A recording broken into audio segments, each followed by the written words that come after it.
నిత్యము నడిపిస్తున్న తండ్రి, నీకే వందనాలు నాయన. సమయము చాలా విలువైనదని మాకు మీరే బోధిస్తున్నారు, తెలియపరుస్తున్నారయ్యా.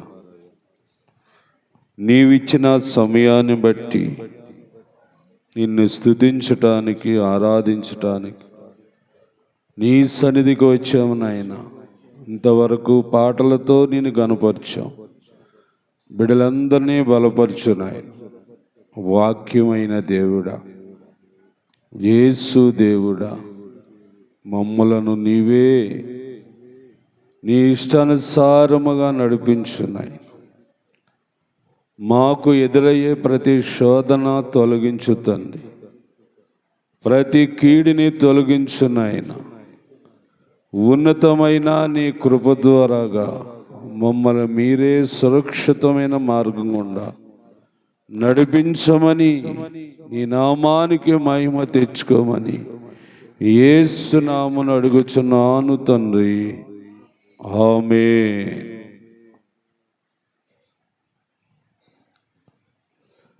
దేవునికి స్తోత్రం. దేవుని బిడ్డలారా, దేవుని వాక్యాన్ని క్రమంగా వింటున్న వారులారా, విన్న సంగతులన్నిటినీ మీ హృదయాల్లో దాచుకుంటున్న వారులారా, ఆ వాక్యాల ప్రకారంగా జీవిస్తున్న వారులారా, మీ అందరికీ హృదయపూర్వక వందనాలు తెలియపరుస్తున్నాను. గత కాలములో మోసే, అహరోను వీరిద్దరూ ఇశ్రాయేలు ప్రజలలో ప్రాముఖ్యమైన వారు. వీళ్ళిద్దరిని జతపరిచింది ఎవరు అంటే దేవుడే. ఇప్పుడు ఇశ్రాయేలీలో నుండి ఇంకెవరైనా మోసేతోనూ అహరోనుతో నడిచేరా అనంటే ఎవరు లేరనే చెప్పచ్చు. ఎవరు లేరనే చెప్పచ్చు. అంటే వీళ్ళిద్దరూ ఒక ప్రత్యేకమైన వ్యక్తులు. దేవుడే కావాలని వీరిద్దరిని జతపరిచారు. ఇద్దరూ కూడా దేవుని పని చేయటంలో చాలా బాధ్యతగా ఉన్నారు. అందుకే బైబిల్ గ్రంథంలో నూతన నిబంధనలో యేసు ప్రభువారు ఏర్పరచుకున్న వారిలో ఇద్దరిని పంపించాడని దైవ గ్రంథంలో రాసి ఉంది. అంటే ఇద్దరు వ్యక్తులు ఎందుకు దేవుని పని కొరకు ఉండాలి? ఇద్దరు వ్యక్తుల వల్ల జరిగే కార్యాలు ఏంటి అని మనం ఇలాగా బైబిల్ని బట్టి చూడొచ్చు. ఒకసారి ఆ వాక్యాన్ని చూడండి. ప్రసంగి గ్రంథములో 4వ అధ్యాయము 9వ వచనం చూడండి. ఇద్దరిద్దరు ఎందుకు జతపోవాలి, ఇద్దరు ఎందుకు వెళ్ళాలి అనే మాట ఆ వాక్యంలో ఉంది. చూడండి. ఇద్దరు కష్టము చేత ఉభయులకు మంచి ఫలము కలుగును గనుక ఒంటిగాడై ఉండుట కంటే దేవునికి స్తోత్రం. ఇద్దరిని ఎందుకు దేవుడు కలిపాడు అనంటే వారిద్దరూ చేసే సేవ లేక ప్రార్థన వలన ఏం కలుగుతుంది?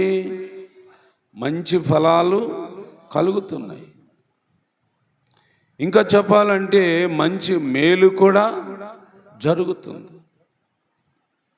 ఏమండి, యేసు ప్రభువారు కూడా ఒక చోట మత్తయి సువార్తలో ఉంటుంది. ఇద్దరు వ్యక్తులు ప్రార్థన చేయటానికి ఏకీభవిస్తానంట, ఆ ప్రార్థన వెంటనే నెరవేరుతుందంట. దేవునికి స్తోత్రం. అంటే ఇద్దరు వ్యక్తులను దేవుడు జతపరచటములో ఆయనకు ఒక గొప్ప ఆలోచన ఉందండి. అందుకే దేవుని బిడ్డలారా, నేను మన ఇద్దరు చేయలు పెట్టుకొని ప్రార్థన చేయండి అని చెప్పానంటే ఎందుకు చెప్పాను అనుకున్నారు? వాక్యం. ఇద్దరు కలిసి ప్రార్థన చేయాలి. ఇద్దరు కలిసి దేవాలయమునకు వస్తూ ఉండాలి. ఇద్దరికి దేవుడి ఒక గొప్ప అనుబంధాన్ని కలిగించు. ఆ ఇద్దరు అనే మాట మీద మనం చూస్తే స్నేహితులు అవ్వచ్చు, అన్నదమ్ములు అవ్వచ్చు, లేక భార్యాభర్తలు అవ్వచ్చు, ఏమండి, ఏదేమైనా ఇద్దరు వ్యక్తులు కలిసి పని చేయాలి. ఇద్దరు వ్యక్తులు కలిసి పని చేస్తే తప్పగా మూడో వ్యక్తి దేవుడు సహాయము చేస్తాడు. ప్రార్థనకి, దేవుని ఆరాధించటానికి, దేవుని ఎక్కువగా ఘనపరచటానికి మనకి ఈ ఆలోచనలు రావాలి. ఈ ఆలోచనలు రావాలండి. ఏమండి, యేసు ప్రభువారు గలిలయ ప్రాంతం తీరానికి వెళ్ళినప్పుడు ఫస్టుగుంట ఆంధ్రే అనే వ్యక్తి యేసు ప్రభుని గురించి తెలుసుకున్నాడు. ఎవరో ఆంధ్రే అనే వ్యక్తి యేసు ప్రభుని గురించి తెలుసుకున్నాడు. ఈ ఆంధ్రయ్య ఏం చేశాడు?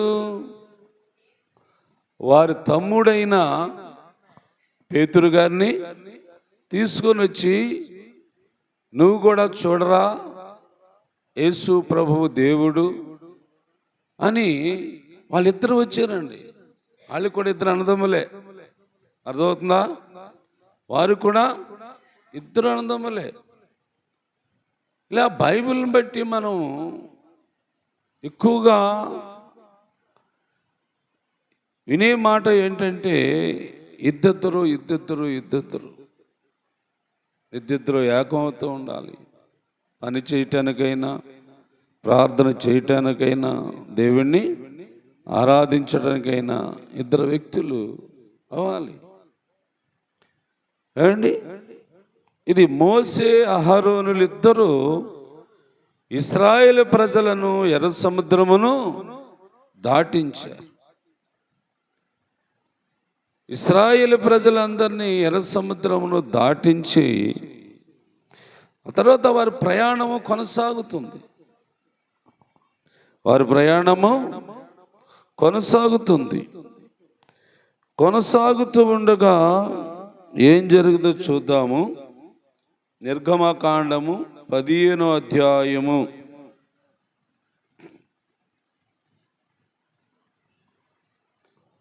19వ వచనం, 20వ వచనం, 21వ వచనం చదువుతారా? 20వ వచనం. మరియు అహరోను సహోదరుగు ప్రవక్తగు మిరియాము తంబూర చేత పట్టుకొని స్త్రీలందరూ తంబూరులతోనూ నాట్యములతోనూ ఆమె ఎంబడి వెళ్ళగా మిరియాము వారితో కలిసి దేవునికి స్తోత్రం. ఏమండి, స్త్రీలు వీళ్ళంతా స్త్రీల యొక్క సమూహములో చూడండి, ఓ ప్రత్యేకించబడిన ఒక స్త్రీ ఎవరి కోసమో, దేవుని కొరకు ఇశ్రాయేలు ప్రజల్లో నుండి మిరియాం అనే ఒక సహోదరిని దేవుడు ఏర్పాటు చేసుకునే విధానం చూడాలి. స్త్రీలందరూ తంబూర్లు చేత పట్టుకొని నాట్యము చేస్తూ, ఏమండి, వారు దేవునికి ఒకవేళ కీర్తనలు పాడుతున్నారు. అయితే ఈ స్త్రీలందరిలో మొట్టమొదట పాట పాడిన స్త్రీ ఎవరంట? మిరియామే. స్త్రీలందరూ తంబూర్లు పట్టుకో ఉన్నారు, నాట్యము చేయటానికి రెడీగా ఉన్నారు. కానీ ఆ స్త్రీల్లో నుండి మిరియాము ప్రవక్త అయింది. ఆలోచించండి. ఆమె డిగ్రీలు చదవలేదు, ఆమె కూడా ఐగుప్తు దేశం నుండి చాలా బాధలు పడిన స్త్రీయే, స్త్రీల మధ్యలోనే ఉంటుంది. కానీ దేవాది దేవుడు స్త్రీలందరినీ పరిశీలన చేస్తూ ఉంటే ప్రవక్త అనే బిరుదు పొందింది మిరియాం. ఎందుకు అంటే దేవుడు చేసిన మేలన్నిటినీ ఈ అమ్మాయి గుర్తుపెట్టుకుంటుందండి. ఈ మిరియాము గమనిస్తుంది. ఏమి చేశాడని యేసు ప్రభువారు అలాగా ఆమె మాట్లాడుతుందో ఒకవేళ 19 వచ్చి చదవండి, చూద్దాం. 19. పరో గుర్రములను, రథములను, రౌతులను సముద్రములో దిగా యెహోవా వారి మీదకి సముద్రము మళ్లించెను. అయితే ఇశ్రాయేలీయులు సముద్ర మధ్యనను ఆరిమేల నడిచారని ఈ స్త్రీ తెలుసుకుంది. చూడండి, అంటే ఒక బలమైన సముద్రాన్ని పాయలు చేసాడు దేవుడు. ఇశ్రాయేలు ప్రజల కొరకు ఇంత గొప్ప కార్యము చేశాడని గ్రహించిన ఆ స్త్రీ లేక సహోదరి మిరియాము దేవుని గురించి గానము చేయించుందండి. నిజముగా స్త్రీలకి కూడా దేవుడిచ్చిన ఆధిక్యత ఉంది. స్త్రీలు కూడా నిలబడవచ్చు, స్త్రీలు కూడా గళమెత్తి గంభీరముగా దేవుణ్ణి కొనియాడవచ్చు. ఏమండి, స్త్రీలు ప్రత్యేకించబడిన వారు ప్రార్థనలకు ఏకీభవించవచ్చు. వీరికి దేవుడు ఒక అవకాశం ఇచ్చాడండి. ఇదిగో స్త్రీలు సమూహముగా గొప్ప సైన్యముగా దేవుని స్తుతించటములో వారి పాత్రను వాడు పోషిస్తున్నారండి. దేవుని బిడ్డలారా, మరి మీరు కూడా ఎక్కువగా స్త్రీలే ఈ 40 దినాలు ఉపవాస ప్రార్థనలకు వస్తున్నారు. వచ్చిన వారు మీకు కూడా ఇదిగో మాకంటే ముందు మిరియాం అనే ఒక సహోదరి, ఒక స్త్రీ దేవుని కొరకు ఎలాగా ఆమె జీవించిందో అది మీరు కూడా నేర్చుకోవాలి. ఎన్ని సంవత్సరాలు అయిపోయినా సరే కానీ ఏమి నేర్చుకోకుండా ఉండటం అది సామాన్యం మంచిది కాదండి. సంవత్సరాలు గడిచే కొలది నీలో ఆత్మీయత పెరుగుతూ ఉండాలి.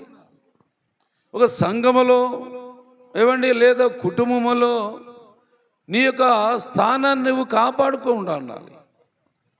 అది దేవుని కొరకు నువ్వు ఉపయోగించాలి. పల్లవెత్తి పాడొచ్చు, దేవుని కొరకు గానము చేయొచ్చండి. స్త్రీలంటే చేయొచ్చు అని ఉందండి బైబిల్లో. దేవుని యొక్క నామాన్ని ఎక్కువగా గణపరిచే విశ్వాసులు, వాళ్ళు స్త్రీలు కావచ్చు, పురుషులు కావచ్చు, దేవునికి ఇష్టమైన బిడలుగా ఏమండి దేవునికి సొత్తైన వారిగా ఈ భూమి మీదే ప్రభువుని మహిమపరిచి ఆ మహిమలో నుండి మీకున్న అవసరాలన్నీ మీరు తీర్చుకోవచ్చు. ఎందుకంటే దేవుని మహిమపరచుట వలన మనుషుల అవసరాలు తీరుతాయి. మహిమపరచకుండా ఉంటే అవసరాలు తీరు, ఆపదలు తీరు, అలా ఉండిపోతాయి. ఏదో వచ్చి కూర్చొని 2 మాటలు ఆలకించి చిన్న ప్రార్థన వెళ్ళిపోవటం జరుగుతుంది. కానీ దేవునికి మహిమ, నువ్వు నేను ఏం చేస్తే దేవునికి మహిమ వస్తుంది? ఈ వాక్యాల ద్వారా మీరు అర్థం చేసుకోండి. ఇప్పుడు ఉదాహరణకి మిరియాము గారు ఏం చేస్తుందంటే ఏమండి దేవుని మహిమపరచడానికి ఆ కుమార్తె సిద్ధపడింది. దేవునికి మహిమ వచ్చే పని ఏం పని చేస్తుందంటే స్వరమెత్తి గళమెత్తి పాటలు పాడుతుంది. మీరు కూడా ఈ అనుభవంలోనికి రావాలి. వాళ్ళే పాడుకుంటారులే అనకూడదు. నీ నోట కూడా ఒక పాట దేవునికి కావాలి. నువ్వు కూడా ఒక పాట నేర్చుకో ఉండాలి. నీ ఇంటి దగ్గర నువ్వు పాడుకుంటూ ఉండాలి. ఏమండి, ఎన్ని పాటలండి దేవుని గురించి పాడటానికి రాయబడుతున్నాయి. మరి అలాగా రాయబడిన వాటిల్లో నుండి మనం ఒక్క పాటైనా ఎంచుకోవాలి కదా. ఒక పాట అయినా పాడాలా లేదా? పాడాలి. ఇదిగో, ఎందుకంటే గత కాలంలో మనకు అడ్డిగా ఉన్న వాటిని దేవుడు తొలగించడం లేదా? కొన్ని ఆపదలను తొలగించడం లేదా? కొన్ని కార్యాలు చేసేయడం లేదా? ఆ చేసిన దాన్ని బట్టి అయినా దేవుని ఏం చేయాలి? నువ్వు స్తుతించాలి. అంటే గానం చేయాలి. ప్రభువును గూర్చి నువ్వు స్వరమెత్తి ఒక పాట పాడాలి. అది దేవునికి కావాలమ్మా, దేవునికి కావాలి. దేవుని పాటలు నేర్చుకోవడం సిగ్గా కాదే. దేవుని పాటలు పాడటం వల్ల నీకు నష్టమా? కాదే. దేవుని గురించి నువ్వు నేను మనం సిద్ధపడాలి. ఇదిగో మిరియం అయితే పాటలు పాడటానికి ఆమె రెడీ అయిపోయింది. ఆమె తంబుర చేత పెట్టుకొని పల్లవెత్తి పాడుతూ ఉంటే వెనకున్న స్త్రీలందరూ ఏం చేశారంట? వారు కూడా పాడుచు దేవుణ్ణి మహిమపరిచారండి. అంటే దేవుని మహిమపరిచే పనులు చాలా ఉన్నాయి. దేవుణ్ణి మహిమపరిచే కార్యాలు కూడా చాలా ఉన్నాయండి, చాలా ఉన్నాయి. అందుకు చాలా ఉన్న వాటిల్లో నుండి ఏదో ఒక దాన్ని నువ్వు ఎంచుకో, ఏదో ఒక దాన్ని ఎంచుకో. అలా ఎంచుకున్న దాన్ని నువ్వు కొనసాగించు. కొనసాగిస్తూ ఉంటేనే దేవునికి మహిమ వస్తుంది. ఏమండి, మనకి ఇంకా బైబిల్లో చాలా మాటలు ఉన్నాయి. యోహాను సువార్తలో 17వ అధ్యాయము 4వ వచనంలో మాట ఉంది, చేయుటకు నీవు నాకు ఏమండి అప్పగించిన పని నేను భూమి మీదే నెరవేర్చి నిన్ను మహిమపరుస్తాను అన్నాడు కదండి. దేవుడు అప్పగించిన పని ఆలోచించండి. ఉదాహరణకి మోసేకు దేవుడు ఏ పని అప్పగించాడని చెప్పొచ్చు మనం? ఇశ్రాయేలు ప్రజలను బయటికి తీసుకురావాలా. అందుకు ఫరో చక్రవర్తి దేశములో 10 అద్భుతమైన కార్యాలు దేవుడు మోసే ద్వారాగా చేశాడు. సరే, మరి మోసేకు అప్పగించిన పని ఆయన చేశాడు కదా. తర్వాత అహరోనుని కూడా దేవుడు పిలిచాడు. అహరోను ఏం పని చేశాడు అంటే యాజకత్వం, దేవునికి ఇంపైన ధూపము సమర్పించటము. ఏమండి, అహరోను యొక్క బాధ్యత. ఇప్పుడు మూడో వ్యక్తి ఎవరంటే మిరియాం. వీళ్ళు ముగ్గురు ఒక కుటుంబ సభ్యులండి. వీళ్ళు ముగ్గురు ఒక తల్లిదండ్రికి పుట్టిన బిడ్డలండి. ఆలోచించండి దేవుని బిడ్డలారా. నిజంగా దైవ కార్యము చేయటానికి ఒక కుటుంబము కానీ సిద్ధపడితే దేవుడు గొప్ప కార్యాలు చేస్తాడు. కుటుంబాలు దేవునిని నమ్ముకొని విశ్వాసులుగా ఉంటే దేవుడు వారితోనే ఉంటాడు. కుటుంబం అంతా కలిసి ప్రభు చేసిన మేలులన్నీ తలంచుకొని ప్రభు యొక్క సన్నిధికి వచ్చి ఆయన ఆరాధిస్తూ ఉంటే అనేకమైన అద్భుతమైన కార్యాలు దేవుడు చేస్తాడు. అవండి, మరి మోసే గారు, అహరోను గారు, మిరియాం, వీరు ముగ్గురు కూడా దైవ కార్యములు చేయటానికి ఏమాత్రం వెనకాడట్లేదు. స్తుతించటంలో కానీ, ప్రార్థించడంలో కానీ, పాటల పాటలో కానీ, ఆరాధించడంలో కానీ. ఏమండి, ఇశ్రాయేలు ప్రజలు చాలామంది ఉన్నారు. కానీ వారందరిలో నుండి మీరు ప్రత్యేకించబడ్డారు. ప్రభు కోసము, ప్రభు అప్పగించిన పని కోసం వారు సిద్ధపడ్డారమ్మా. మరి మనం కూడా సిద్ధపడాలా? సిద్ధపడాలి. ఎంతో కొంత మన ఇంట్లో ఉన్న వారిని, మన కుటుంబాన్ని కూడా సిద్ధపరచుకోవాలి. ఒకవేళ సేవే చేయని అవసరం లేదు, కానీ విశ్వాసులుగా విశ్వాసులుగా ఒప్పించాలి వాళ్ళని. రెండయ్య, వాక్యం విందాము. ఖాళీగా ఉన్నాం కదా, ఏం పని చేయట్లేదు కదా. ఇప్పుడు నేను వెళ్ళి చర్చికి వెళ్ళి వచ్చిన దాకా నువ్వు పడుకో రా నాతో కూడా కలిసి మనం వెళ్ళి వాక్యం వినొద్దామని ఒకరిని ఒకరు పురుగొల్పుకోవటం ఇది ఎంతైనా మంచిదండి. చాలా చాలా మంచిది.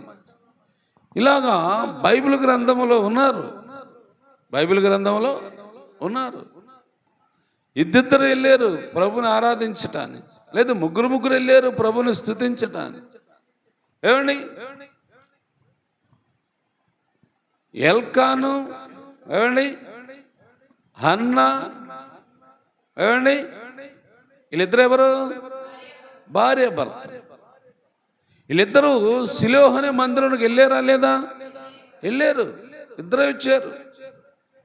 మళ్ళా వాళ్ళకి పుట్టిన కుమారుడు, మూడో వ్యక్తి బాలుని కూడా తీసుకొచ్చారు. వీళ్ళు ముగ్గురు కూడా షిలోహు అనే మందిరములో అర్పణలు సమర్పించారు.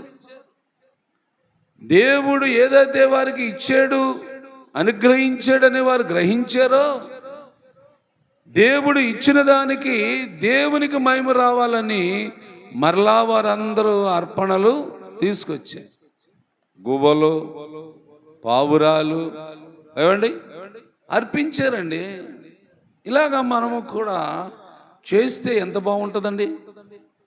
ఇలాగ చేయటము ఇది దైవత్వం అండి. దైవ చిత్తాన్ని నీవు నెరవేరుస్తున్నావు, దేవుని వాక్యాన్ని నీవు నెరవేరుస్తున్నావు. నీ కొరకు ఇంకా దేవుడు ఆయన ఆలోచిస్తూ ఉంటాడు. ఎందుకని? భూమి మీద ఉన్న భక్తులుగా, విశ్వాసులుగా దేవుణ్ణి ఆరాధించటంలో ఒక నియమం కలిగి ఉన్నారు కనుక, అలా నియమం కలిగి ఉన్న కుటుంబాలని ఆశీర్వదిస్తున్నాడు దేవుడు. ఆది కాండంలో చూశారు కదా, ఇసాకు భార్య ఇద్దరు కలిసి ఏం చేసేవాళ్ళు? ప్రార్థన చేసేవారు కదా, వాక్యమును ధ్యానించేవారు. అందుకు ఆ కుటుంబాన్ని దేవుడు ఏం చేశాడు? ఆశీర్వదించాడా లేదా? ఆశీర్వదించాడు. దేవుని బిడ్డలారా, మీరు కూడా ఈ దినాలలో మీ ఆలోచన కూడా ఇలా ఉంటే బాగుంటుంది. మీరు బాగుంటారు. ఎందుకు? బైబిల్ అంతా చదివారు కదా, ఇద్దరు వ్యక్తులు కలిసి పని చేస్తే మంచి ఫలము దొరుకుతుందంట, కలుగుతుందంట. ఈ ఇద్దరు వ్యక్తులు ఏ పని అంటే దేవుని పని. దేవాలయంకు రావటం, దేవుని స్తుతించటం, దేవుని నామాన్ని ప్రార్థన చేయటం, దేవుడు చెప్పే ప్రతి మాటని ఆలకించటం. ఇది మీరు నేర్చుకోవటానికి దేవుడు ఈ 40 దినాలు మీకు అనుకూలపరిచాడు కదా, మీకు అనుకూలపరిచాడు. అందుకు అనుకూలపరచబడిన దాన్ని మీరు కొంచెం ఆలోచనలో పెట్టండి. వీళ్ళు ముగ్గురు దేవుని కొరకు వాడబడుతున్నారు. ఇంకా వీళ్ళకి ఏం చెప్పాలి, ఇంకా వీళ్ళకి ఏం బోధించాలి, ఇంకా వీళ్ళకి ఏం తెలియపరచాలి? దేవుడు చెప్తున్నాడు. ఈ మాట మనం విందాం. 19వ అధ్యాయంకి రండి. 19వ అధ్యాయము, 19వ అధ్యాయములో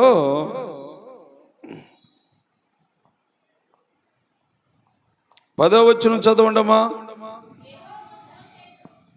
యెహోవా దేవుడు మోషేతో, ఇప్పుడు ఇశ్రాయేలు ప్రజల దగ్గరికి వెళ్ళాలి. నేడైనను రేపైనను వారిని ఏం చేయాలంట అంటే ప్రజల దగ్గరికి వెళ్ళాలి. ఇప్పుడు మోసే ప్రజలందరూ ఎర్ర సముద్రం దాటారు, ఏమండి అరణ్యాలు దాటుకుంటూ నడిచి వెళ్తున్నారు. అయితే ఇక శత్రువుల వల్ల ఇబ్బంది లేదు. ఎవరికి?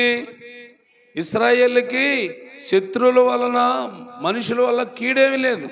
ఇక ప్రశాంతమైన వాతావరణంలోకి వచ్చారు. అయితే దేవుడు అంటున్నాడు, మోసే ఇక ప్రజలందరూ కూడా పరిశుద్ధపరచబడాలయా, అందుకు నువ్వే వారికి చెప్పాలి, నువ్వు వారికి చెప్పాలి అని మోసే గారిని దేవుడు పిలిచాడు. పిలిచి మోసేకి మాట చెప్తున్నాడు. ఆ రోజు చెప్పాడు, ఐగుప్తులో ఉన్నప్పుడు వారందరినీ విడిపించు, బయటకు తీసుకురా, నేను నీకు తోడు ఉంటానని చెప్పాడు. ఆ పని చేశాడు మోసే. బయటకు వచ్చేసారు, ఊర్లో నుంచి సముద్రాలు దాటేశారు. ఇప్పుడు ఒక ప్రశాంతమైన వాతావరణంలోకి వచ్చారు.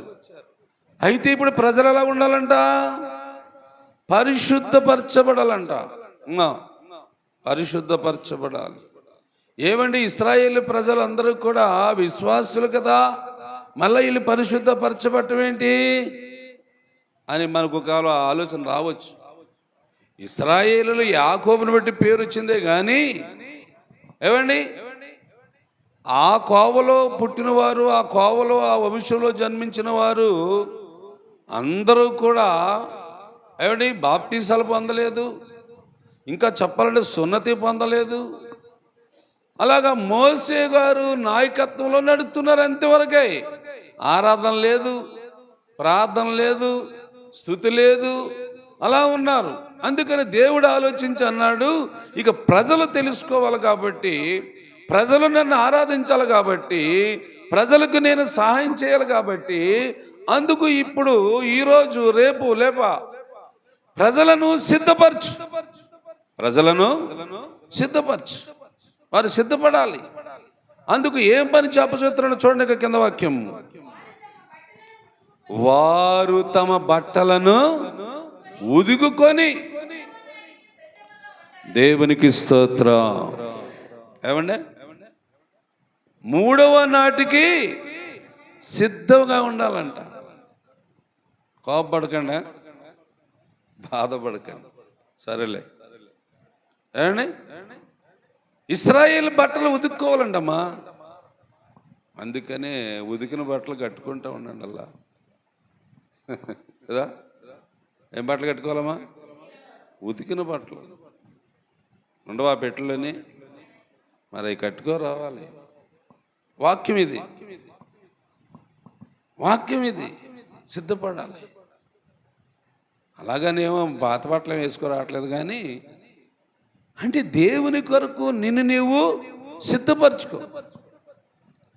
దేవుని వాక్యం వింటాను కదా వస్తున్నాం మనం, దేవుని సన్నిధికి వెళ్దామని కదా మనం వచ్చాం. దేవుడు వాక్యం ద్వారాగా ఏదో చెప్తాడు మనకి, నేర్చుకోవాలని కదా వచ్చాం. అందుకని ఒకవేళ రేపటి నుంచి అయినా ఏం చేద్దాం, ఈ వాక్యాన్ని బట్టి ఉతికిన వస్త్రములను ధరించుకుందాం. గతకాలం వదిలేద్దాం, దేవుడు చెప్పేస్తున్నాడు కనుక. అంటే ఆ రోజు ఆ ప్రజలకి చెప్పవలసిన మాటలు ఇవన్నీ. దేవునికి ఏమండి ఇలా సిద్ధపడ్డవారంటేనే చాలా చాలా ఇష్టం. సిద్ధపాటు లేకుండా ఉండటం అంటే దేవునికి ఇష్టం ఉండదు. కాకపోతే మనుషులు ఇశ్రాయేల్ అని నాయకుడిగా మోసే నడిపించవచ్చేమో కానీ ప్రజలంటే దేవునికి ఇష్టం అవ్వదు సిద్ధపాటు లేకపోతే. ఏమండి, సిద్ధపాటు అన్నది చాలా అవసరం కదా. దేనికి సిద్ధపాటు అంటున్నాడు? ఆరాధించడానికి. ఇప్పుడు సిద్ధపడి రావడం దేనికి? దేవుణ్ణి ఆరాధించడం కదా. పాట పాడేవాళ్ళు పాట పాడతారు, ఏమండి, ప్రార్థన చేయాలి ప్రార్థన చేస్తారు, వాక్యం వినే వాక్యం వింటారు. ఇలాగా దైవ కార్యములో పాల్గొనే మనమందరం కూడా సిద్ధపడి ఉండాలి. ఏమండి, కొరింథీయులకు రాసిన మొదటి పత్రిక చదవండి ఒకసారి. కొరింథీయులకు రాసిన మొదటి పత్రిక 1వ అధ్యాయములో 1-2 వచనాలు చదవండి త్వరగా.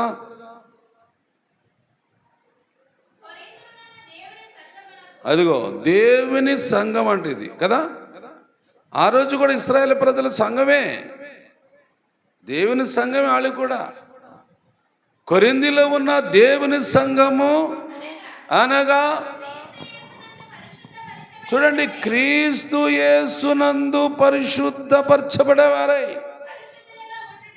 పరిశుద్ధులుగా ఉండుటకు పిలువబడిన వారము. దేవునికి స్తోత్రం.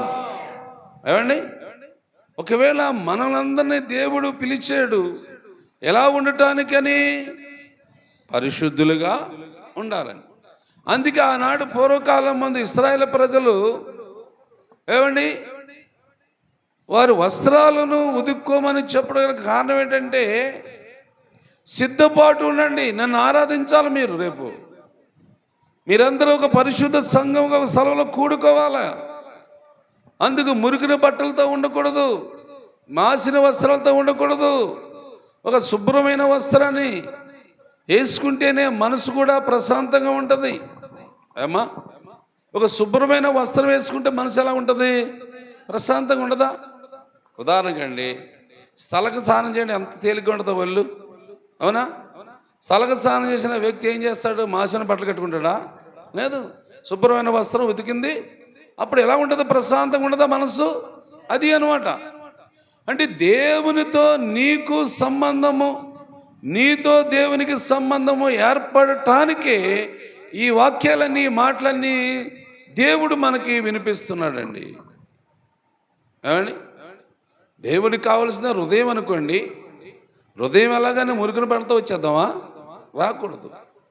మురికి బట్టలతో వచ్చినోడిని ఒక చోట తరిమేశాడు, బయట తరిమేశాడమ్మా. ఆ చూడండి, ఆ వాక్యం మత్తయి సువార్తలో ఒక మాట, మత్తయి సువార్తలో 22వ అధ్యాయము 11 వచ్చిన చదవండి ఒకసారి. మురికి బట్టలతో వచ్చినోడిని ఏం చేశారు చూడండి. అక్కడ ఒక కార్యం జరుగుతుంది. ఆ కార్యములకు చాలామంది వచ్చారు. వాళ్ళు వచ్చిన వాళ్ళందరూ ఎలాగొచ్చారు, వాళ్ళతో పాటు ఇంకొకటి ఎలాగొచ్చాడు, అది చూడండి ఆ వాక్యము. చూడండి, రాజుగారంట కూర్చున్న వారు, ఇలా మీరందరూ కూర్చున్నారు కదా ఇప్పుడు, ఇలా కూర్చున్న వారందరినీ చూడటానికి వచ్చాడంట. ఎవడంటాడు? పెండ్లి వస్త్రము ధరించుకోలేని ఒకరిని చూశాడంట. మిగతా వాళ్ళందరూ ఎలా ఉన్నారు? పెళ్లి వస్త్రాలే. పెళ్లికి వెళ్ళి వాళ్ళు ఎలా వెళ్తారండి?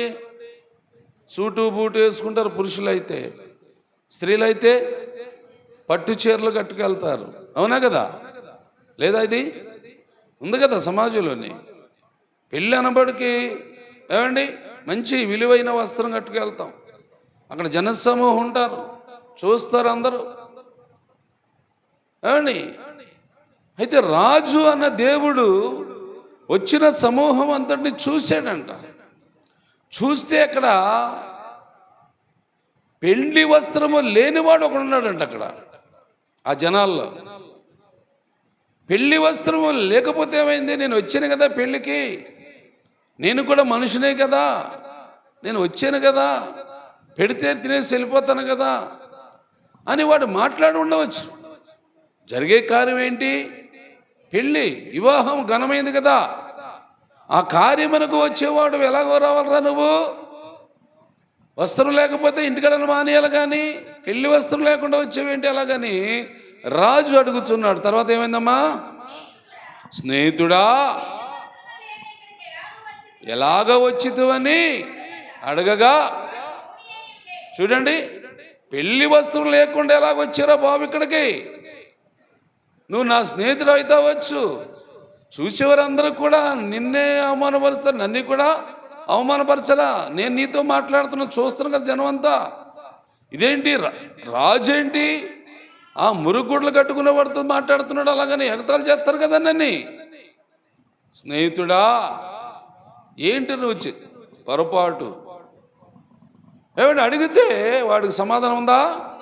లేదు, మౌనం అయిపోయాడమ్మా, మౌనం అయిపోయాడు. మౌనం అయిపోవడం వల్ల ఏం జరిగింది? అంతటా రాజు ఈడి కాళ్ళు చేతులు కట్టి, అదిగమ్మా వస్త్రం కూడా శుభ్రంగా లేకపోతే, వస్త్రధారణ కూడా నిండిగా లేకపోతే ఇలాంటి పరిస్థితులు ఉంటాయి మరి రేపు రాబోయే కాలంలో. దయించి మీరందరూ ఆలోచించండి. మిమ్మల్ని కించపరచాలని కాదు, కానీ దేవుని వాక్యం ఇది కదా, దేవుని మాట. మోసే గారికి దేవుడు చెప్పాడు, నాయనా ఇశ్రాయేలు ప్రజలందరితో చెప్పు, రేపైనా ఎల్లుండైనా మూడో రోజైనా నన్ను ఆరాధించాలి. వాళ్ళు ఆరాధించడానికి ముందు ఏం జరగాల? సిద్ధపాటు జరగాల. వస్త్రం ఉతుక్కోమను, తెలుపు చేసుకోమను, అందరూ మంచి వస్త్రాలు కట్టుకొని రమ్మను అని మోసే గారికి దేవుడు చెప్పేశాడండి. చెప్పాడు మోసే గారు కూడా వాళ్ళకి చెప్పేశాడు. ఇంకా వారు ఏం చేస్తారో ఏమండి, వారు ఏమవుతారో ఇది మనకు దేవుని వాక్యాన్ని బట్టి చూద్దాము. 12వ వచనం చదవండి. నిర్గమకాండంలో నీవు చుట్టూ ప్రజలకు మేరుని ఏర్పరిచి వీరు ఈ పర్వతము ఎక్కవద్దు, దాని అంచును కూడా ముట్టవద్దు, భద్రము సుమి. ఈ పర్వతం ముట్టు ప్రతివాడును మరణశిక్ష తప్పగా విధింపబడవలనని, ఎవడును చేతితో దాన్ని ముట్టకూడదు, రాళ్ళతో కొట్టబడునని. అవును, మనిషి గాని మృగము గాని బ్రతకూడదు. బూరధ్వని చేయనప్పుడు దేవునికి స్తోత్రం. అది వారు కావాలని ముట్టకూడదు. కానీ ఏ ధ్వని అంట? ధ్వని అంటే దేవుణ్ణి ఆరాధించే సమయం ఇప్పుడే వారు రావాలి. మిగతా టైంలో ఎక్కడ పడితే వచ్చకూడదు. ఏమండి, ఇది పరిశుద్ధ దేవాలయం అనే సంగతి చాలామందికి తెలియట్లేదు. పనికిమాలలు వచ్చేసి అందరూ గలీజ్ చేస్తున్నారు బయట కదా. ఇది ఆలయంరా బాబు, పరిశుద్ధ ఆలయం అని చెప్తాన్నా అర్థం అవట్లేదు వాళ్ళకి. వాళ్ళ గతి ఏమవుతుందో రేపు తర్వాత దేవుడు చూసుకుంటాడు అనుకోండి. ఇదిగో చూడండి, మోసే ఒక్కడే పర్వతం మీదకి వెళ్ళాడు. ఏ పర్వతం అది? సీనాయి పర్వతం. ఏమా, సీనాయి పర్వతం మీదకి దేవుడు పిలిచాడు మోసే గారిని. ఇంకెవరు రావద్దు, ఇప్పుడైతే వద్దు, రేపో ఎల్లుండో ఆవుల్లో మూడో రోజు వస్తుంది కదా, మీ బట్టలు ఉతుక్కొని వస్త్రాలు వేసుకుని వస్తారు కదా. బోరధ్వని అంటే దేవుణ్ణి ఆరాధించే సమయం వస్తుంది కదండి. ఆ సమయం అందు మాత్రమే మీరు రావాలను అన్నాడు. దేవునికి స్తోత్రం. రావాలి, అంతేగాని మీ ఇష్టం వచ్చినప్పుడు రాకూడదు. ఏమ్మా, అంతేనా? టైం పెడుతున్నాము కదా, టైంకి వస్తున్నారా? ఇష్టం వస్తున్నారా? టయానికి వచ్చేయాలా. టైం అంటే టైమే, దేవుని ఆరాధించే టైం ఇది, దేవుని స్తుతించే టైం. దేవుడు వాక్యం ద్వారాగా మనకు తెలియపరుస్తున్నాడు. టయాన్ని పోగొట్టకూడదు, సమయానికి పోగొట్టుకోకూడదు. దేవుని సమయం అంటే దేవుని సన్నిధికి వెళ్ళిపోవాలా. అలాగా వచ్చినప్పుడే ఆ మనుషులను దేవుడు ఏం చేస్తాడు? దీవిస్తాడు. ఒకవేళ అలా రాకుండా ఎవరు ఇష్టం వచ్చిన వాళ్ళు వస్తే అది దేవునికి ఇష్టము కాదు. 20వ అధ్యాయంకి రండి, 20వ అధ్యాయంకి రండి. ఏమండి, 7వ వచనం చూడమ్మా. 7వ వచనము, నీ దేవుడైన యెహోవా నామమును వ్యర్థముగా ఉచ్చరింపకూడదు. ఉచ్చరింపేవాడిని, అది సంగతి. ఏమండి, 19వ అధ్యాయము 12వ వచనం 13వ వచనంలో చదివిన మాటను బట్టి చూస్తే, మీరు ఎప్పుడు పెడితే అప్పుడు పర్వతాన్ని ముట్టుకోకూడదు. అది పరిశుద్ధ స్థలం. అది ఎప్పుడు ముట్టుకోవాలంట? బోరధ్వని వినే టైం రోజు వస్తుంది. అంటే మీరు గళమెత్తి పాడి స్తుతించడం ఒక సమయం ఇస్తాను నేను. ఆ సమయం ముందు వచ్చిన వాళ్ళే నేను దీవిస్తాను. కానీ ఎప్పుడు పడితే అప్పుడు వచ్చి ఆ పర్వతాన్ని ముట్టుకొని ఆ పర్వతం ఎక్కి నాటకాలాడి గంతులెత్తే ఆడేమవుతాడంట? చంపబడతాడు, లేక రాళ్ళతో శిక్షించబడతాడు అని దేవుడు 19వ అధ్యాయంలో చెబుతూ, అలా 20వ అధ్యాయానికి వచ్చేసాం. ఇప్పుడు మనం 20వ అధ్యాయానికి వచ్చిన తర్వాత ఏమన్నాడు దేవుడు? యెహోవా నామాన్ని వ్యర్థముగా ఉచ్చరింపకూడదు, అంటే ఆరాధించకూడదు. వ్యర్థముగా ఆరాధించకూడదు. వ్యర్థముగా ఆరాధించకూడదు. వ్యర్థం అంటే ఏంటి? దేవుని ఆలోచన లేకుండా, దైవ చిత్తము కాకుండా, నీ ఇష్టం వచ్చినట్లుగా నువ్వు, నా ఇష్టం వచ్చినట్లుగా నేను ఆరాధించేద్దాంలే, ఏమైందిలే, ఎలాగ ఆరాధిస్తే ఏమైంది, దేవుని కదా అనుకొని చేస్తారు చూడండి. వారిని దేవుడంట నిర్దోషులుగా ఎంచడు. అంటే నేరస్తురాలు అంట. అంటే ఏదో తప్పు చేసిన వ్యక్తి అని దేవుడు పరిగణిస్తున్నాడు. అందుకని నువ్వు నేను మనమందరము దేవుని కొరకు సిద్ధపాటు కలిగి ఉండాలి. నెంబర్ 1. ఆ సిద్ధపాటులో ఏం చెబుతున్నాడు అక్కడ? వస్త్రాలు ఉతుక్కోవాలని చెబుతున్నాడు. ఏమండి? వస్త్రం ఉతుక్కున్నవాడు, ఉతికిన చొక్కా వేసుకున్నవాడు ఎప్పుడు ప్రశాంతంగా ఉంటాడు. దేవునికి స్తోత్రం. అందుకే దేవుని కొరకు నిన్ను నీవు సిద్ధపరచుకోమని ఇదిగో దేవుడు ఇక్కడ ఈ వాక్యాల ద్వారా నేర్పిస్తున్నాడు. ఏమండి?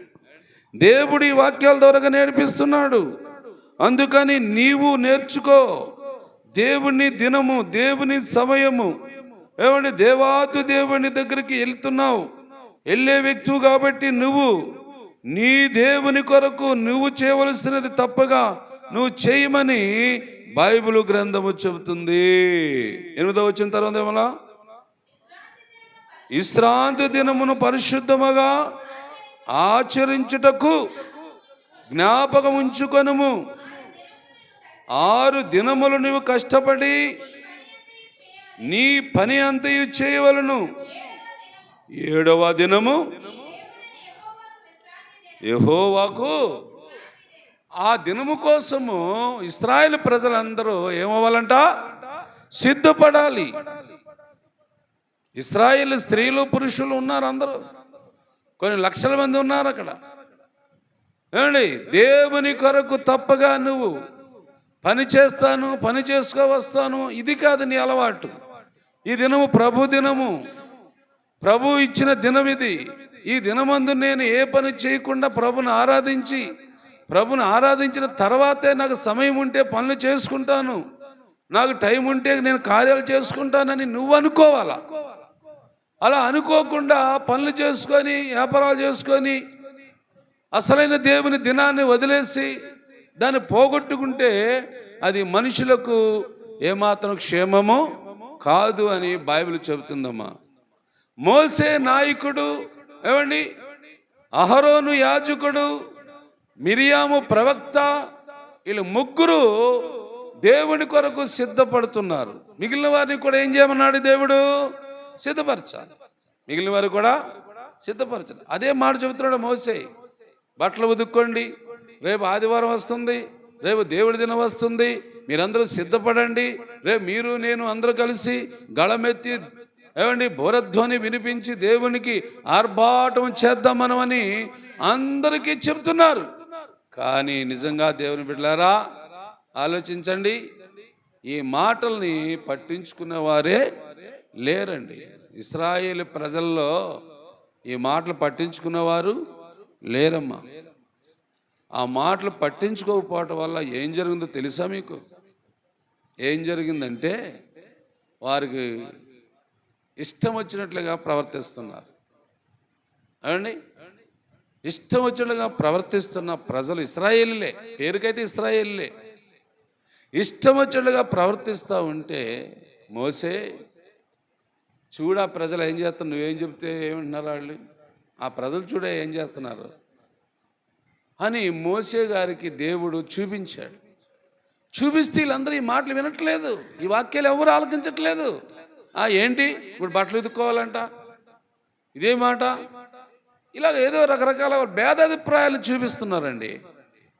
ఇలాగా దేవుని బిడ్డలారా భేదాభిప్రాయాలు చూపించడం వల్ల ఒకరోజు ఏమైందంటే దేవునికి కోపం వచ్చేసింది. దేవునికి కోపం వచ్చేసింది. కోపం వచ్చిన దేవుడు ఇశ్రాయేలు ప్రజల మధ్యలోనికి ఎవరిని పంపించాడు?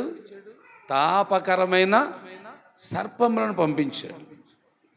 శాపకరమైన, ఏమంటే తాపకరమైన సర్పములు, పాములు వచ్చేసి జనాల్లోకి వచ్చేసి ఇక జనాలను కరిచేస్తున్నాయి, పొడిచేస్తున్నాయి.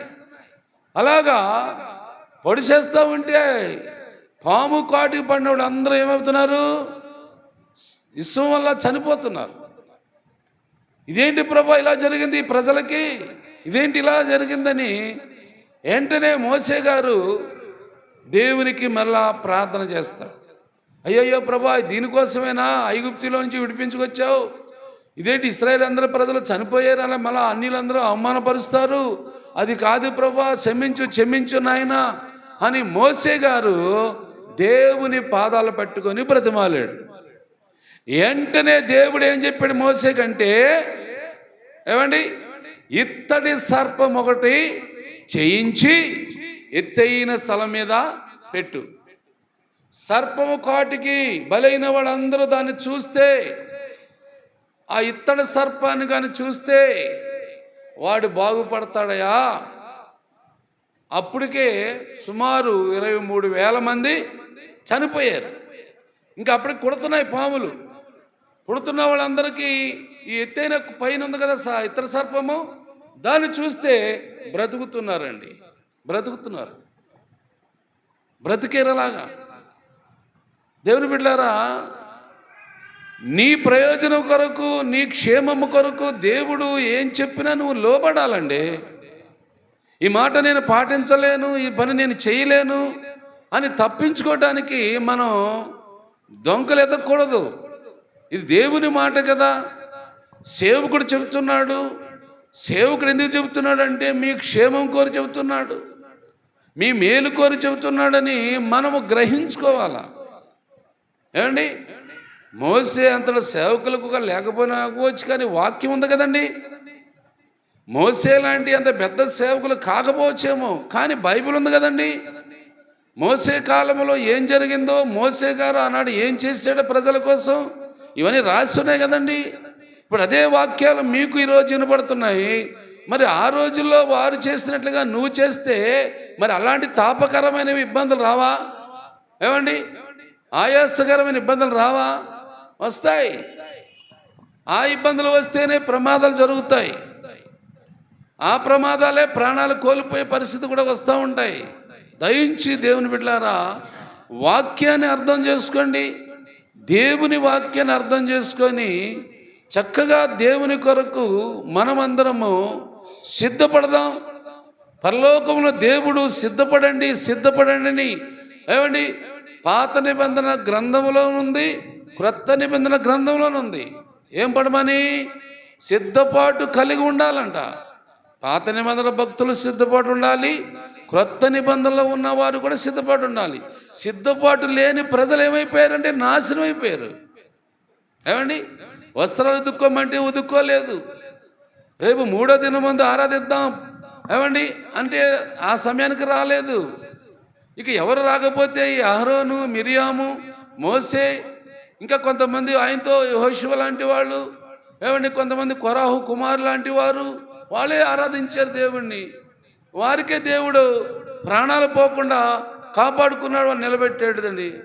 అందుకని దేవుని బిడ్డలారా, మరి ఈరోజు ఇన్న వాక్యము ఏమండి, మిరియాము గారు చక్కగా దేవుని స్తుతించింది. ఆమె జీవితకాలం అంతా ప్రయాణం సాగింది. ఆమె చనిపోలేదు, సజీవురాలుగానే బాగుంది. ఇశ్రాయేలు పిల్లలకు అదే మాట చెప్తే వినలేదు వాళ్ళు. 23,000 మంది ఒక్క దినమే చచ్చిపోయారు అందరూ. మిగిలిన వారికి ఇతర సర్పం కొంచెం అవకాశం ఇచ్చింది. ఇక తాపకరమైన సర్పాలు వాళ్ళ మధ్యలోకి రాకుండా దేవుడు ఎలగొట్టాడు. మిగతా ఉన్నవారైనా మిగిలిన వారైనా దేవుని ఆరాధిస్తారేమంటే వారు కూడా ఇష్టం వచ్చినట్లుగా ప్రవర్తించారు, ఇష్టమైనసారంగా జీవించారు దేవుని బిడ్డలారా. అందుకని మరి ఈరోజు విన్న వాక్యము మీకు అర్థమైంది అనుకుంటాను. ఏమో అర్థమైందా? మనం ఏం చేయాలా? సిద్ధపడాలి. అందుకు ఏమండి మంచి వస్త్రాలు కట్టుకొని దేవుని సన్నిధికి మంచి హృదయాలతో వస్తూ ఉండండి. ఏమ్మా, దేవుడు కదా కోరుకున్నాడు. మురికి గుడ్డలతో వచ్చేసిన వాడు ఏం చేశాడు? కాళ్ళు చేతులు కడేసి చీకట్లో తోసేశారు. అలాంటి పరిస్థితి రాకూడదు మనకి. మనం దేవునితో కలిసి ఉండాలి. దేవాలయంలో ఉన్నా దేవునితో ఉన్నట్లుగానే ఉండాలి. ఏమంటే సంఘంలో ఉన్నా దేవునితోనే ఉన్నాను అన్నట్లుగా ఉండాలి. నీ జీవితం అంతా దేవుని కొరకే అన్నట్లుగా సిద్ధపడాలి. అలాగా మనల్ని సిద్ధపరిచి దేవుడు నడిపించునుగాక. ఆమేన్. ప్రార్థన చేసుకుందాం. ఇంతటితో నేను మోసే చరిత్రను 3-4 కాండాలు రాశాడు, కానీ అవి వదిలేస్తాను. ఇక మిగతా గ్రంథాలకు వెళ్ళిపోదాం. ప్రార్థన చేసుకుందాం. ప్రార్థన. అందరూ ప్రార్థనలో చాలామంది ప్రార్థనలు చేయమని కోరుతున్నారు. వారందరి కోసం ప్రార్థన చేయండి. పేర్లు చెప్పను, కానీ మీరు ప్రార్థనలో జ్ఞాపనం చేసుకోండి.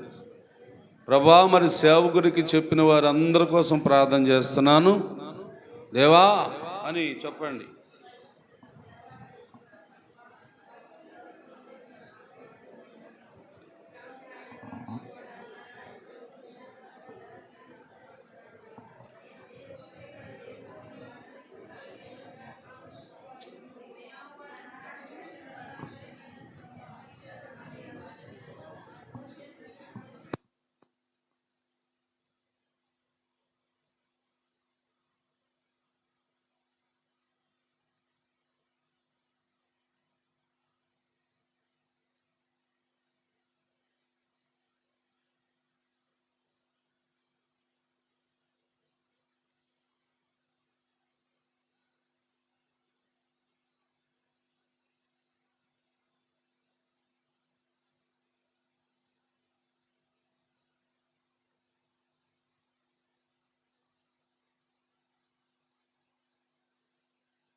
ప్రార్థన చేద్దాం.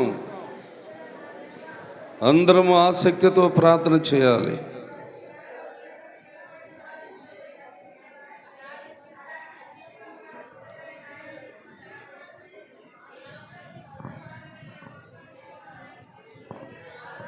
హల్లెలూయా, హల్లెలూయా. స్తోత్రం, స్తోత్రం, స్తోత్రం, స్తోత్రం, స్తోత్రం. పరిశుద్ధుడా, పరిశుద్ధుడా, పరిశుద్ధుడా, పరిశుద్ధుడా, పరిశుద్ధుడా, నీకే మహిమ, నీకే ఘనత, నీకేనైనా ప్రభావములు చెల్లిస్తున్నాము తండ్రి. అల్పులము, అయోగ్యులము, విద్యలేని పామరులమైన మమ్మల్ని ఎన్నుకున్నావు, ఏర్పరచుకున్నావు, పిలుచుకున్నావు. నీ అమూల్యమైన ఈ పరిచర్యను మాకు అప్పగించావు తండ్రి. అయా, మరి ఉపవాస దినాలలో నీ బలమైన సందేశాలు మీరు వినిపిస్తున్నారు. పూర్వకాలమందు భక్తుల యొక్క చరిత్రలు చూస్తున్నాం. ఇశ్రాయేలు ప్రజల యొక్క, విశ్వాసుల యొక్క జీవిత విధానాలు తెలుసుకుంటున్నాం. మేము కూడా అలా ఉండకూడదని, సిద్ధపడాలని రక్షణ వస్త్రముతో అలంకరించబడి, తెల్లటి వస్త్రముతో అలంకరించబడాలి, మహిమగల వస్త్రంతో అలంకరించబడాలని నువ్వు అనేక లేఖనాల్లో చూపిస్తున్నావయ్యా. పెళ్లి వస్త్రం లేకపోతే పెళ్లి విందులో ఉండటానికి వీలు లేదని మురుగు బట్టలు వేసుకున్న వాడితో చెప్పి చీకట్లో పంపించేసావు అయ్యా. అలాంటి జీవితం కాకుండా అయ్యా, తెరబడిన హృదయంలాగా, అయా సిద్ధపడిన హృదయంలాగా, నీవు ఇష్టపడే మనస్సు, తలంపు, ఆలోచనలు అయా మేమందరము కలిగి ఉండటానికి ఆత్మదేవుడా ప్రతి దినము క్రమముగా ఆరాధిస్తున్నాం. ప్రతి క్షణము సమయానికి వస్తున్నాం. అయా నీవు ఇచ్చిన సమయాన్ని సద్వినియోగపరుచుకుంటూ నిన్ను మాత్రమే స్తుతిస్తూ, నిన్ను మాత్రమే గణపరుస్తూ, నిన్ను మాత్రమే ఆరాధిస్తూ, నిన్ను మాత్రమే కీర్తిస్తూ నీ నామాన్ని బట్టి ప్రార్థన చేసుకున్నారు నాయన. ఇన్న వాక్యాన్ని బట్టి ప్రతి బిడ్డ సిద్ధపాటు. నిజంగా నేను కూడా ఒక ప్రవక్తలాగా, నేను కూడా ఒక పాట పాడాలి, నా ప్రభు పని చేయాలి, ప్రభు చెప్పిన మాట వినాలి, అలాగ ఉంటేనే దీవెన, అలాగ చేస్తేనే ఆశీర్వాదము. ఇదిగో చేయలేదు ఇశ్రాయేలు ప్రజలకు చెప్పితే ఎవరు సిద్ధపడలేదు. అందుకే అందరూ ఆకులు రాలిపోయినట్టు అరణ్యములో చనిపోయారంట. అలాగా నేను చనిపోకుండా నేను సజీవురాలుగా ఉండానంటే నా దేవుడు చెప్పినట్లుగా నేను చేయాలని అయా ప్రతి బిడ్డకి తండ్రి ఆ మనస్సు, ఆ తలంపు, ఆలోచన పుట్టించు నాయన. ఈ రోజున వాక్యాన్ని బట్టి ప్రజలందరూ సిద్ధపడి, ప్రజలందరూ విశ్వాసులతో, ప్రజలందరూ భక్తితో నిన్ను ఆరాధించినట్లుగా అందరినీ ప్రభా నీ ఆత్మతో అభిషేకించి రోగులైన వారిని కూడా ముట్టి వారికి కూడా స్వస్థతనివ్వండి నాయన. చాలామంది ప్రార్థనల సహాయం కోరుకుంటున్నారు, ప్రార్థనలు చేయమని అడుగుతున్నారు.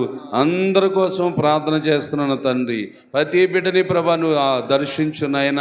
అదిగో నా ప్రభా మరి ఆ కుమారుడు క్యాన్సర్ వ్యాధితో అయ్యా 4వ స్టేజిలో ఉన్నానని ఉదయాన్నే చెప్పాడు ప్రభా. ఆ రెడ్డి అన్న కుర్రాడు నాయన క్యాన్సర్ వ్యాధితో బాధపడుతున్నాడంట. ఇప్పుడు 10 లక్షల రూపాయలు ఖర్చు అయిపోయింది, రోగం తగ్గలేదు. ప్రార్థన చేయ పాస్టర్ గారు అన్నాడు నాయన. ఆ కుమారుడు కోసం ప్రార్థన చేస్తున్నాము తండ్రి. అలాగే బంగారమ్మ కోడలు నాయన, ఆ కుమార్తె కోసం ప్రార్థన చేస్తున్నాం. వీళ్ళందరూ క్యాన్సర్ వ్యాధులతో బాధపడుతున్నారు ప్రభువా. అలాగే ఇంకా రోగులు నాయన ఎంతోమంది సమాజంలో ఉండొచ్చు, అలాగే సంఘంలో కూడా ఉండొచ్చు, దూర ప్రాంతాల్లో కూడా ఉండొచ్చు. ఎక్కడ ఉన్న వారికైనా ఈ ప్రార్థనలన్నీ ఫలింపజేసి అందరం బాగున్నామని చెప్పే మాట అయ్యా మరి కాకినాడలో ఉన్న సుమా గారి కుటుంబం కోసం కూడా ప్రార్థిస్తున్నాం. ఇలాగ అందరినీ ప్రభా జ్ఞాపనం చేసుకోండి దేవా. దీని బిడ్డలు ఉన్నాయన నీ సహాయం కోరుకునే బిడ్డలము తండ్రి. ఎవరెవరికి ఏం కావాలని అడుగుతున్నారో, గర్భిణీ స్త్రీలు అయితే మగబిడ్డలు కావాలని అడుగుతున్నారు ప్రభా. వారి పట్ల నీ కార్యం చేయండి నాయన. ఇంకా బిడ్డలు లేని వారైతే ఒక బిడ్డ ఇస్తే బాగుంది అంటున్నారు ప్రభా. ఈ రీతిగా నాయన వారి అవసరాలను చెప్పుకున్నారు నాయన. వివాహ కార్యాలు చేసుకునే వారు ఉన్నారు ప్రభా. వారికి కూడా నీ సహాయం చేయండి నాయన. ఈడికొచ్చిన బిడ్డలకు సంబంధాలు చూడాలని ఆలోచిస్తున్నారు ప్రభా. నీవేనైనా దైవ కార్యము జరిగించు తండ్రి. నీకు అసాధ్యం ఏమీ కాబట్టి ప్రభా చేసే ఈ ప్రార్థన వల్ల ప్రతి బిడ్డ విశ్వాసులందరి అయా అవసరాలు తీర్చి అందరికీ మేలు చేసి నీవే మహిమ పొందమని యేసు నామమున అడుగుచున్నాను తండ్రి. పరలోకమందున్న మా తండ్రి, నీ నామం పరిశుద్ధపరచునగాక, నీ రాజ్యం వచ్చుగాక, నీ చిత్తము పరలోకమందు నెరవేర్చున్నట్లు భూమి నెరవేరునుగాక. అనుదిన ఆహారము నేడు మాకు దయచేయం. మా ఇళ్ళ అపరాధములు చేసిన వారిని మేము క్షమించిన ప్రకారం అపరాధములు క్షమించము. శోధన లేక కీడు తప్పించము. రాజ్యము, శక్తి, మహిమ నిరంతరమే నావు తండ్రి.